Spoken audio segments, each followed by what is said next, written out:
Selamat malam kepada Bapak dosen perpindahan panas kelas B, yaitu Bapak Sapri Gunawan sebagai dosen pengampu mata kuliah perpindahan panas kelas B.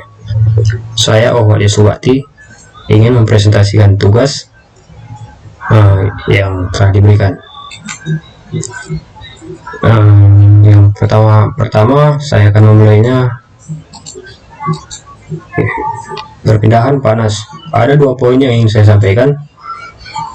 Perpindahan panas pada kolektor surya atau charging box cooker. Yang kedua, kehilangan energi panas pada kolektor surya.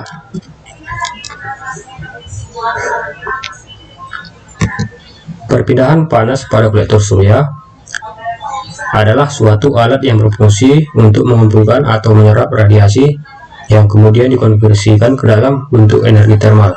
Contohnya, kalor surya dalam ruang kaca yang sering disebut sebagai efek rumah kaca, merujuk pada fenomena di mana energi panas dari matahari dapat masuk ke dalam ruang tertutup, seperti rumah atau bangunan, melalui pencahayaan matahari, tetapi kesulitan untuk keluar kembali.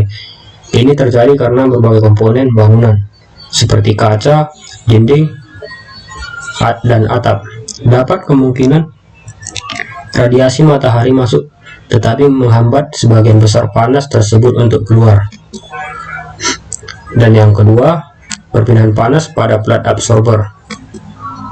Kolektor surya adalah cara menyerap radiasi surya yang jatuh di permukaan plat absorber yang berwarna hitam dan dikonversikan ke dalam bentuk panas sehingga temperatur plat absorber tersebut akan menjadi naik. Contoh seperti sistem permukaan kaca untuk menangkap radiasi matahari.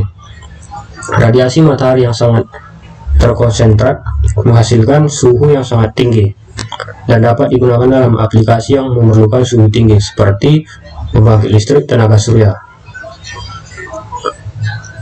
Cara kolektor surya berinteraksi dengan plat absorber. 1.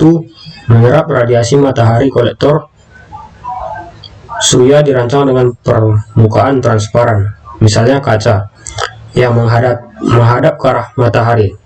Radiasi matahari yang jatuh pada permukaan transparan masuk ke dalam kolektor. Yang kedua, penyinaran plat absorber. Plat absorber yang biasanya berwarna gelap atau berlapis material penyerap panas. Ketika radiasi matahari masuk kolektor surya, plat absorber menyerap energi dari sinar matahari tersebut.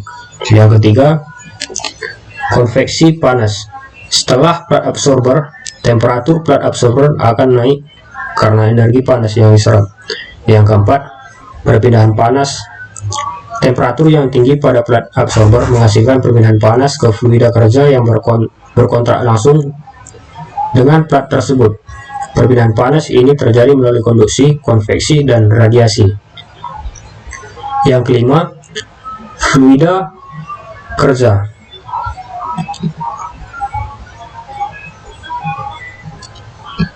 Fluida kerja yang mengalir dari sekeliling plat absorber akan membawa panas yang diterima dari plat tersebut. Fluida kerja ini bisa berupa air, campuran air, antifreeze, atau udara, tergantung pada jenis kolektor surya yang digunakan. Yang keenam, pemanfaatan panas. Panas yang ditransfer ke fluida kerja dapat digunakan untuk berbagai aplikasi, misalnya dalam kolektor surya pemanas air. Fluida kerja yang dipanaskan dapat digunakan untuk memanaskan air yang akan digunakan dalam rumah tangga. Dalam kolektor surya pemanas udara, udara panas yang dihasilkan dapat digunakan untuk pemanasan ruangan. Yang ketujuh, optimasi kinerja.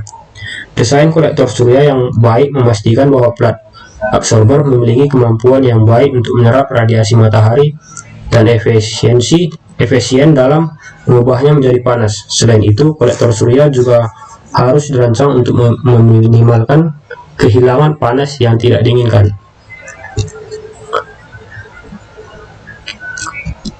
Poin yang kedua, kehilangan energi panas pada kolektor surya. Ilustrasi kehilangan energi panas pada kolektor surya saat proses pengisian atau charging dapat dijelaskan sebagai berikut. 1. Kehilangan energi panas dari bagian atas atau QA. Pada bagian atas kolektor terdapat kehilangan energi panas akibat konveksi dan radiasi. Ini disebabkan oleh perbedaan temperatur antara flat absorber atau TPA dan lingkungan atau TL. Angin yang berhembus di atas permukaan kaca penutup juga berkontribusi pada kehilangan panas ini. Selain itu, konduktivitas termal kaca penutup dan ketebalannya juga memainkan peran. Semua faktor ini dihitung untuk menentukan kehilangan energi panas dari bagian atas kolektor.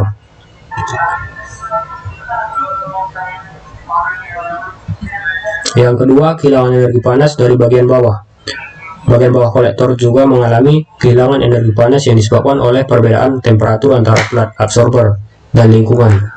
Faktor-faktor seperti konduktivitas termal kaca penutup, ketebalan, dan konveksi angin yang berhembus di bawah kolektor juga berdampak pada kehilangan energi panas ini. Dan juga yang ketiga, kehilangan energi panas dari sisi samping. Kolektor surya memiliki 4 sisi samping, dan kehilangan energi panas dari sisi ini dihitung dengan faktor yang sama dengan bagian atas dan bawah kolektor. Faktor seperti konveksi alami pada gap kolektor, konduktivitas termal udara pada gap, dan perbedaan temperatur antara flat absorber dan lingkungan memengaruhi kehilangan energi panas dari sisi-sisi kolektor. Baiklah Pak, sekian dari presentasi saya. Mohon maaf atas segala kekurangannya. Saya ucapkan terima kasih.